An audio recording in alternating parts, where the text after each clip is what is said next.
嗨，大家好，我是坦平树，今天是2025年9月22号。这一期咱们继续胡聊胡适、胡指、胡威，还有胡进老师今天胡适是继续震荡截至收盘，上证指数涨0.22%，报3828点；深成指涨0.67%，创业板指数涨0.55%。这个成交量2.1万亿，比上个交易日缩量2000亿跟前几天比起来有明显的缩量，而且马上就要进入2万亿以内。咱们一直说不管这个胡适到底怎么样，是沙滩上建高楼还是坟头蹦迪只要成交量还在基本上还有的玩，也就是对吧？这个资金还比较活跃，资金还没有完全离场。那这么多资金在这儿，他总得找个地方对吧？找个热点拉一拉，也就是说相对来说比较活跃这个一旦成交量掉入2万亿以内，这个说明很多资金就离场了，那这个危险就大了。如果成交量掉到1.5万亿以内，那就风险更高如果成交量低于1万亿，那就说明散场了，该回家了，对吧？这个市场不能久留，赌场要散场了。目前看2万亿左右，也就是热度已经没有前几天那么热了。另外一个因为今天下午是个非常重要的会议，央行、金管局、证监会、外汇局几大巨头就是金融行业的监管的几大巨头召开新闻发布会，介绍“十四五”时期金融业发展成就。我记得好像去年开这样的会的时候，后面就涨了是吧？也叫什么924行情嘛，后面就到了国庆节就非常火爆节后10月8号，有人说开盘就是收盘了，还有还有自媒体号召什么全仓买入，是不是起因也是开这样的个会吧？4巨头那么今天你看这个至少胡适它是波澜不惊的，上下震荡，明知下午要开会，至少反映资本市场对这个会的预期不高。那今天呢，对金融消费者来说也是相当不友好因为是跌多涨少，2135家上涨，3153家下跌。最主要的是今天缩量比较明显，所以说这个总感觉一丝不祥之兆这个叫阴云密布吧，应该这么说。你再考虑到上一周对吧，是有一根3万多亿的那个带量大阴线所以这些 K 线组合起来看，也似乎是不妙这个金融消费者还是要千小心万小心我们看看这个机构和专家是怎么说的高盛称本轮 A 股上涨健康度优于历史水平。这个高盛在他最近一期的这个研报中说从流动性驱动结构而言，本轮中国股票市场上的上涨健康度优于历史水平，估值也仍未过高。说当前市场情绪虽改善，但远未达到2021年至2015年投机水平。若经济增长及其他基本面因素持续改善，市场情绪仍有提升空间。怎么说呢？这个高盛这个说的还是对的也就是说，虽然这个指数牛市但是从我们身边来看，确实没有前几轮牛市那么这个火热也就是满大街的菜市场、电梯里面、理发店有人的地方都在谈论股票。现在明显没有达到那个热度，但是是不是就预示着本轮这个指数牛市就没有泡沫，就健康？这个不一定也有可能是咱们散户被割怕了。这个一朝被蛇咬，10年怕井绳，何况你这对吧？短短的几年里面被咬2回咬3回，再怎么记吃不记打，也不至于这么健忘吧？这个咱们还要再说一说上海建工爷叔。上海建工爷叔的故事恐怕大家都知道了上一周最高3块888的时候，爷叔反而没有卖，第一个涨停，第二个涨停，好像第3个涨停他都分别出了1万股。那现在上海建工已经一个跌停了，今天好像又跌了6点几，也是跌停后来有所反弹。可以说爷叔解套无望。我们看了这个上海建工的走势之后我们当然知道应该在哪儿卖掉，但是这个就叫不识庐山真面目，只缘身在庐山中只缘身在此山中我们事后看那是上帝视角，对吧？你根本就算不到明天会发生什么，也不知道明天建工会不会涨停，后面如果再拉5个涨停。实际上去年叫上海有个叫爱在深秋，也是豁牙大树，说要到14000点还是1万点呢。总之就是非常看好，对吧？一定会涨。今年来了一个建工爷叔，实际上喜欢做短线的，经常盯盘的应该能看懂什么意思，对吧？我虽然做短线不是什么特厉害，但是我也做过很长时间短线那个建工前2个涨停实际上我认为是有游资纯粹就是因为上海建工爷叔火了，导致这个建工这个股股票啊受到关注啊。这个年代啊，流量就是钱，所以这个游资啊很有可能啊主力或者就是这个做庄的。他在前期啊，在底部吸了一点筹码，当然不会太多啊，因为他前面2块多、2块左右的时候，那成交量不会太多，偷偷的吸了一部分，然后连拉2个还是3个涨停，这个涨停啊是无量涨停，因为它直接是一字板，一字板代表没有什么成交，就封在那儿。这个尤其是散户对吧？除非你跑，爷叔卖1万股，你跑的是可以的，你想买进去很难，所以没有散户在前3个板里面买进去，而这个做庄呢，实际上就要吸这个新散户，就要割新韭菜，所以它第4个板它会打开，这个就会出现一个巨大的成交量，它不停的往出抛，那谁来接呢？就是很多新散户，新散户出种种原因啊，新韭菜啊，有的是号召对吧？响应号召要帮一把这个建功爷叔，有的是说，哎，我帮的同时我也跟着后面赚一把，你毕竟爷叔的这个成本是在3块8、4块左右啊，你第3个、第4个涨停还没到呢，对吧？有人就会算这个账，就把这个当个概念来炒，所以第3个涨停的时候，它不停的打开，对吧？它实际上就要新韭菜进去。后面第4个、第5个呢涨停啊，它就成交量就比较大了。5个涨停以后，它就开始跌停。在这个过程中啊，前面主力啊已经赚了一把，它已经跑了，后面随便导致什么呢？导致建功爷叔也没解套，又套了一批新的人进去了。主力是拿着钱走了啊，深藏功与名啊，对吧？他就利用这个股票的人气，在里面通过这种短期的操作啊，赚一把就走。大家可以再看看爷叔啊，大家看视频。对，上次啊说了要快了，我要下个月就要买车了。那是开玩笑的呢，我哪有钱买？我现在办的事情多了，还有装修房子，还还房贷，还有小家伙的费用。我那个小孙女30岁上幼儿园，昨天拉来，他给我看的是个750块钱收费。哎呀，他那个意思就给我看什么意思？我懂啊，谁呀？对不对？你儿子啊？我儿子给我看的，让你出是吧？明白是。哎呀，我跟他说了，我说我现在不行。我现在你看我还在套在里面呢，等我有钱了，你不要你说啊，对吧？5万10万我给你，对不对？我不给你给谁呢？他明摆着的事情嘛。你说我儿子我不给你给谁呢？他挺识相，这么说了，这么说。是你自己还要张牙嘞，对吧？对呀。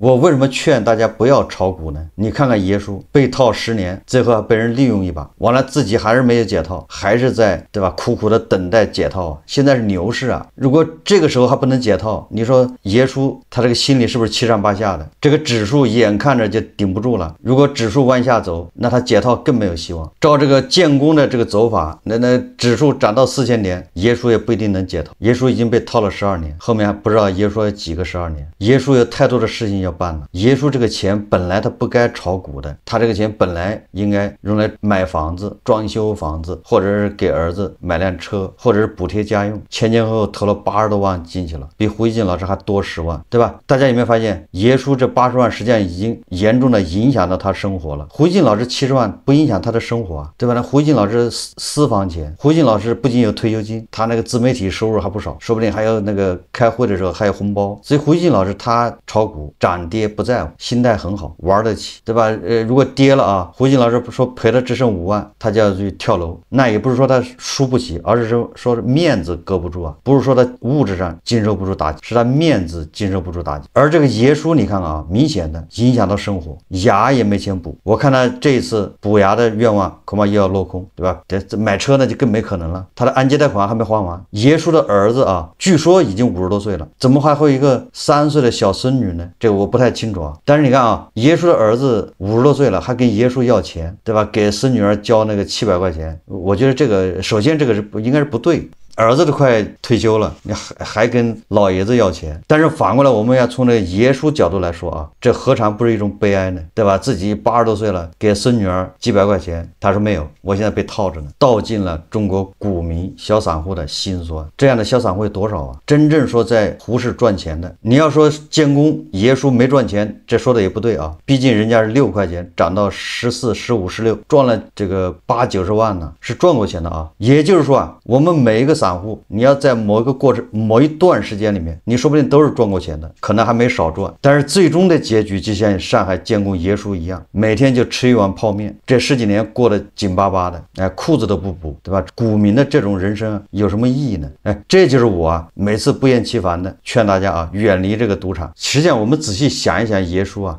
其实就能不难理解啊。你看爷叔从6块到14块，他都没走，他哪天走都是赚的。最后据说到了17块，他还是没走。走，最后又回来了，对不对？回到7块，它还是赚钱的啊。即便连着4个5个跌停，那它到7块它还是赚钱的，但它还是不走。所以我们有理由得出啊，这一次你看啊，爷叔说了，对吧？到了4块我就走。实际上以前啊，有网友说啊，他说到了3块8他就走，结果眼看要到3块8了，爷叔目标又调整了啊，到了4块5就走。4块真的如果到了4块啊，爷叔很有可能说，对吧？5块我就走，也就是把以前的6块到17块那个心路历程啊，他再重演一遍。你记住了，一定会的。这就是人的弱点，人性的弱点，就是我们要战胜这个弱点也很难，所以肯定是重复不甘心。最初的目标是回本，等到眼看就要回本了，他目标是要赚回利息。等到利息能赚回的时候，他本质是想再多赚一点。我这么多年辛苦，难道不赚一点辛苦费吗？等到辛苦费赚到他不行，我还别人都翻倍了，我为什么不能翻倍？周而复始啊，又来一遍。实际上啊，没有参与胡适的，你是幸福的，就不要参与了。最痛苦的是像建功爷叔这样的，已经参与了，而且被重度套牢，这个才是痛苦的啊。其他的，比如说没有参与的，那跟你没关系，不参与就行了。已经参与的，小赔的，差不多就当交个学费，赶紧离开，要不然的话只会愈陷越深了。如果你赚钱了，那你赶紧更应该离开啊，对吧？你都已经赚钱了，你还不走，不走你就跟爷叔是一样的。爷叔刚开始买上海建工的时候，恐怕也就是想赚个20%就行了，50万嘛，赚10万。等他赚到10万的时候，他想着我赚20万，赚20万的时候，他想着我翻倍，翻倍了还不行，还翻2倍。这个中泰国际首席经济学家李迅雷说啊，他说 A 股市场个人投资者喜欢讲故事，不喜欢讲估值。目前科创50指数的平均市盈率170多倍，讲故事要注意被证伪的风险。当下最火爆的是人工智能，人类社会的进步还是靠生产力。从第一次工业革命开始，经济增速就开始飙升。第一次是蒸汽机、纺织机械，第二次是内燃机、电力，第三次是计算机，第四次是现在的 AI， 也就是人工智能啊，创新药、基因等，这样一个促进经济增长的新动力，给我们提供了无限的想象力。但是在无限想象力的同时，还是要保持一份理性。我是中国资本市场的见证者，大概20年前就写了篇文章，说中国投资者为什么喜欢讲故事，不喜欢讲估值。那个上海建工就是典型的讲故事，就是基本面就基本上没法看。这个李迅雷说啊，现在科创50指数涨得很好，但是它的 PE 就是市盈率啊，比纳斯达克指数要高很多。你看，就这个高盛居然说啊，很健康，没有水分。他说，那么当然我不能证伪说 AI 可能没有像我们预期那么高。A 股市场讲故事的最大特点就是不能证伪，至少不能马上证伪，所以故事可以一直讲下去，但同时也要注意风险。也就是李迅雷给这个科技股啊，相当于啊敲了个警钟，提了个醒，对吧？反正赌徒啊喜欢讲故事，只是估值，对吧？盈利这不在乎。但是啊，不光是啊经济学家李迅雷这样的人提醒，连喉舌啊现在也开始提醒了。经济日报昨天刊登一篇评论，这个评论标题就叫别再搞一哄而上的人工智能。这个经济日报啊，那不是喉舌吗？怎么给人工智能要泼盆水了是吗？要踩刹车了是吗？他说近日印发的关于深入实施人工智能加的行动的意见，再度引发社会对人工智能产业发展的高度关注。国家发改委相关负责人明确表示，发展人工智能加必须坚决避免无序竞争、一哄而上，这为人工智能健康发展划定了红线，也要求各地和各行业因地制宜推进人工智能加。人工智能还没整明白，后面还整上个加了。大家还记得以前那个叫互联网加吧？最后出来一个 P2P， 现在来个人工智能加，会不会又出现人工智能放高利贷啊？难说啊。一个时期以来，综合治理、内卷式竞争工作持续推进，避免新兴行业盲目投资建设是其中一个重要。一方面，产业的发展离不开规模效应。从过去的经验来看，新能源汽车、光伏等许多行业发展初期都经历过野蛮生长期，资金、人才快速涌入，却因缺乏统筹规划，引发低水平重复建设，供需失衡，不仅造成资源浪费，也拖慢产业向高质量、可持续方向发展的步伐。实践一再证明，新技术、新业态、新模式的涌现需要足够多资源投入，但产能扩张速度一旦超过需求释放速度，反而容易抑制产业的良性发展，违背产业初衷。只有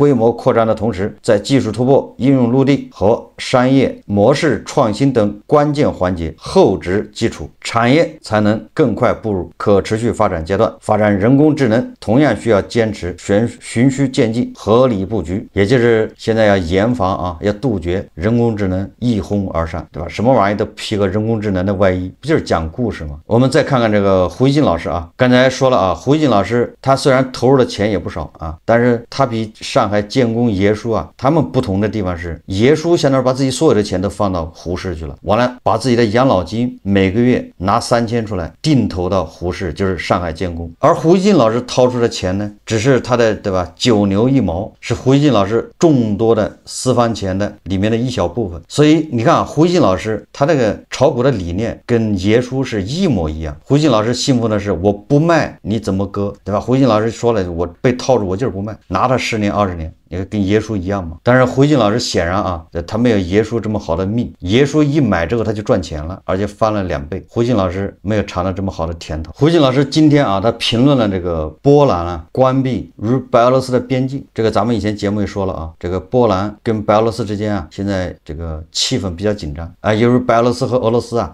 搞那个军事演习，但这只是一方面啊，所以波兰就把这个边境一关，边境一关就影响到了中欧班列。胡一金老师评论啊。他说俄白演习啊于12日开始，16日结束，但波兰并没有随着演习结束而开放边境，或者至少允许中欧班列通过，说明波兰此举用意比应对波白地区因军事演习导致的临时紧张局势要深刻得多。外界普遍注意到，特朗普总统近来一直敦促欧盟加强对大国的贸易施压，以促使大国改变对俄罗斯的立场。随着波兰关闭边境的延长，中欧班列受到影响突出出来，很多人都怀疑波兰这样做与特朗普的主张存在某种联系。美国政治新闻网援引波兰对外情报局前局长彼得·克劳奇克话说啊，华盛顿肯定非常乐意看到这些线路关闭，特朗普不用去加征关税，但现在大国商品主要陆路通道暂时被封锁，美国会对此会心一笑，支持波兰政府不急于重新开放，至少不会很。波兰方面否认关闭边境是针对中欧班列的行动。波兰外交部称啊，该决定不是为了影响贸易伙伴的商品运输，如果无法保证边境安全，就不能确保自由贸易。但现在军事演习结束了，波兰方面18日称，白俄罗斯边境地区仍有无人机活动，波白边境局势仍非常紧张。关于波兰啊关闭了边境，这个首先啊，这个是波兰自己的这个叫主权吧，就波兰他有权利这么做，这个首先要确认。第二个，它对我们肯定有影响，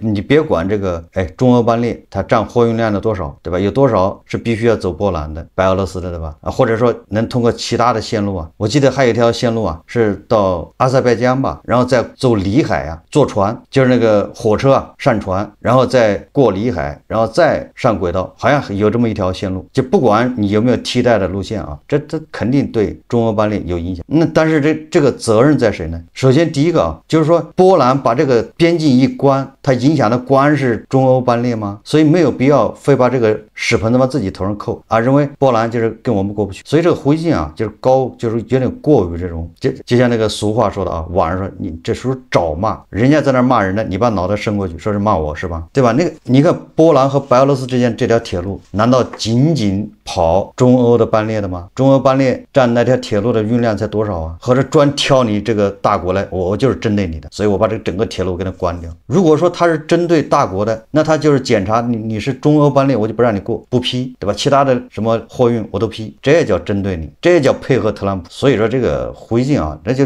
为了反美而反美，就是在这里面拱火浇油啊，对吧？这是第一个啊。第二个是什么呢？第二就是他不让这个火车过，你以为波兰能有好处是吗？实际上波兰把这铁路一关，波兰自己的损失也大呀，因为一关他就赚不到钱了，对吧？铁路是要赚钱的，你如果他把这个铁路打开的话，你每一趟火车从这儿走都要给人家钱的，对吧？他坐在那儿赚钱呢，为什么这个躺在那儿赚钱的事他不干呢？人家说了这是国家安全，对吧？担心你俄罗斯捣鬼，对吧？俄罗斯侵略乌克兰之前也说啊，我们没有侵略乌克兰的计划，拍着胸脯五夫一娃，是不是轮流发誓赌咒没有侵略乌克兰的计划？结果2022年2月24号是吧，悍然发动动什么特别军事行动，人家波兰防着你，怕了你不行吗？所以提前把这些都关掉，对吧？你胡锡进说，哎，你这波兰想多了，不可能的。那你胡锡进去给人打包票吗？对吧？你去担保吗？说俄罗斯不会侵略乌克兰。所以说啊，这个就是说波兰关闭俄白边境，对吧？把铁路关掉，实际上不符合大国利益，也不符合乌克兰利益，也不符合白俄罗斯利益，也不符合俄罗斯的利益。但没有人因此而获益，也不一定就符合特朗普的利益，只不过是这个中欧班列啊，他是吃瓜落了，也就是说人家是把国家安全考虑到国家安全，对吧？采取这些措施，导致都受损，并没有针对性说波兰就要针对大国。我们再说了啊，那大国中欧班列用到欧洲的东西，欧洲不受益吗？这条路被断了，这个欧洲也受影响啊，他也是受害者，对吧？波兰自身也是受害者。所以说啊，这个就怕这种半懂不懂的在里面就引导大家，对吧？本来这个是个正常的，人家是考虑国家安全，没有办法忍痛把这个关了，你非要把它引导为啊，波兰跟大国有意见，波兰是配合特朗普去打压大国。如果非要说责任人，对吧？非要说找一个啊，你得有个人为这个负责，那就是俄罗斯。所以这个胡锡进老师啊，作为头部黄俄，对吧？作为俄粉里面的这个精英分子，实际上是这些俄粉呢陷国家于